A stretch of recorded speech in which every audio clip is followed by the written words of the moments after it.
Hello दोस्तों, स्वागत है एक बार फिर से छवि मैथमेटिक्स क्लासेस में।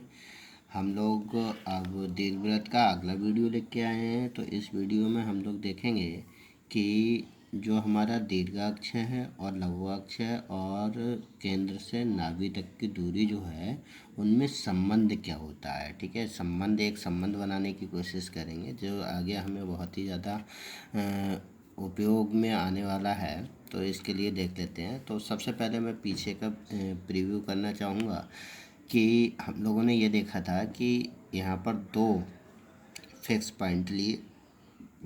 इन दोनों फिक्स पॉइंटों पे हमने क्या एक धागा बांधा और उस धागा को हमने क्या करा, खूब अच्छे से तान लिया। इस धागे की लंबाई जो है वो ए से ए डैश के बराबर तक की है। ठीक है, और हमने इस तरह से इसको एक पेन लगाया और पेन लगा के बाद में हमने इस तरह से चारों तरफ इसको घुमाया था। घुमाने पर हमने ये देखा था कि हमें क्या बन गया था, एक दीर्घवृत्त बन गया था। ये जो चित्र बना था उसको हमने दीर्घवृत्त कहा था। ठीक है, तो इस तरह से हमें प्राप्त हुआ। अब हम यहाँ पर क्या करने वाले हैं कि ये जो दीर्घवृत्त है उसको सेंटर से ए तक की जो दूरी है इसको हम कहते हैं अर्ध दीर्घाक्ष, यानी कि कंप्लीट को हम कहते हैं दीर्घाक्ष। ठीक है, और सेंटर से बी तक की दूरी है उसको हम कहते हैं अर्ध लघुअक्ष, और कंप्लीटली इसको पूरे को बी बी डैश को हम कहते हैं लघुअक्ष। ठीक है, और सेंटर से यहाँ तक की दूरी इसको हम कहते हैं फोसी। ये फोसी यानी कि नाभि, यहाँ से यहाँ तक की डिस्टेंस को हमने कंसिडर कर रखा है पी। ठीक है, तो अब हम लोग करने वाले क्या हैं कि ये जो हमारा अर्ध दीर्घाक्ष और अर्ध लघुअक्ष और सेंटर से नाभि तक की जो दूरी है इनमें तीनों में क्या रिलेशन है और इसको हम क्या रिलेशन बना सकते हैं, ये चीज़ हम लोग देखने वाले हैं। ठीक है, तो इसमें एक रिलेशन बनाना चाहते हैं। आइए देखते हैं कि इसमें क्या रिलेशन बन के तैयार होता है। तो मैंने हेडिंग डाल रखा है, मैंने हेडिंग डाल लिया है कि अर्ध दीर्घाक्ष, अर्ध लघुअक्ष तथा मूल बिंदु से नाभि तक की दूरी में संबंध। ठीक है, तो यहाँ पर ये चित्र मैंने बना रखा है, ये वाली लाइन नहीं होगी। ठीक है, ये धोखे से बन गई थी मुझसे। तो ये मैंने यहाँ से यहाँ तक की डिस्टेंस को पी ले रखा है और यहाँ से यहाँ तक की डिस्टेंस को ए ले रखा है, ये ए है, और ये वाली डिस्टेंस स्मॉल पी ले रखी है। ठीक है, और ये वाली डिस्टेंस स्मॉल बी ले रखी है। ठीक है, तो दीर्घवृत्त की परिभाषा से या परिभाषा से पहले हम लोग इसको बता सकते हैं कि माना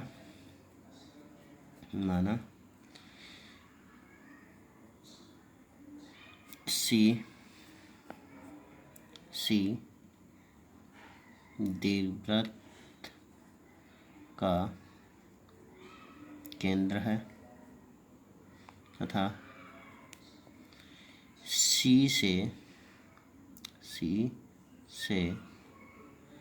शीर्ष यानी कि ए डैश तक की दूरी स्मॉल ए है तथा सी से बी तक की दूरी स्मॉल बी है। इतनी चीज़ें हमने मान रखी हैं। ठीक है, और सी से नाभि तक की दूरी, सी से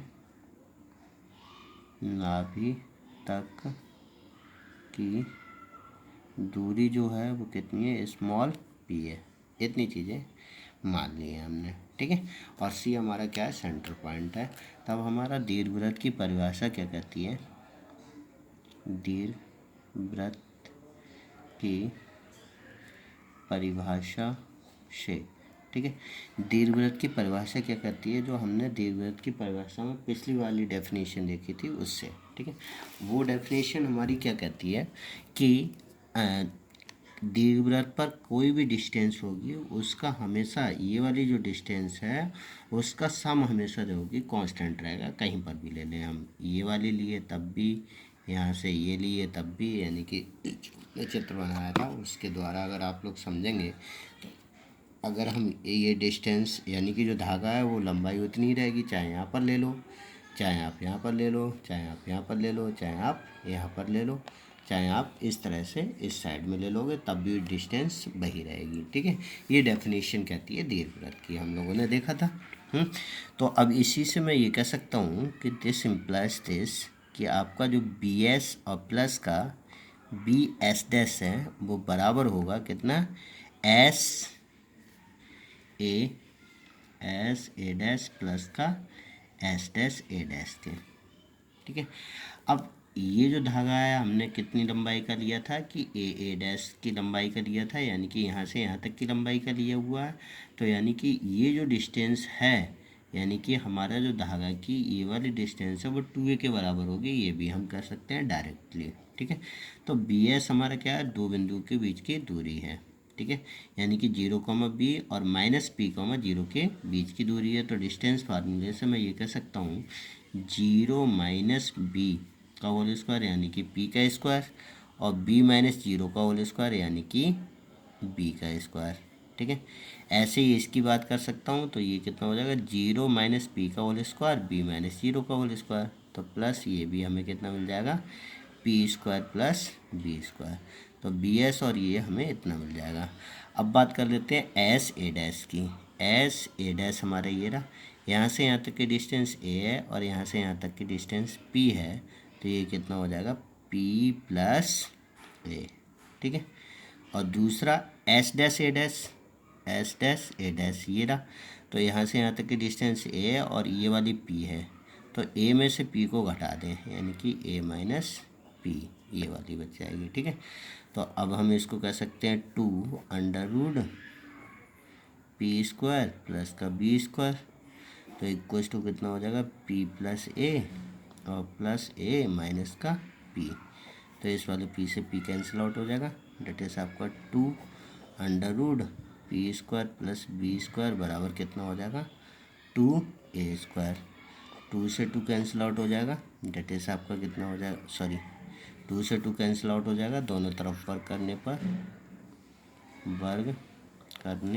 पर जब हम दोनों तरफ वर्क करेंगे तो हमें कुछ इस तरह से मिल जाएगा कि a स्क्वायर बराबर p square plus b square. ठीक है, तो यानी कि हमारा जो अर्ध दीर्घाक्ष और अर्ध लघुअक्ष और सेंटर से नाभि तक की जो दूरी है p, इन तीनों में जो संबंध होगा वो a स्क्वायर बराबर p square plus b square के बराबर होगा। आई होप ये बात आपको समझ में आ गई होगी। ठीक है, ये अच्छे से आपको समझ में आ गई होगी, आप एक बार इसको ट्राई करिएगा। ठीक है, नेक्स्ट वीडियो में हम कुछ और लेके आएंगे, इस वीडियो में अभी इतना ही रखते हैं। Thank you.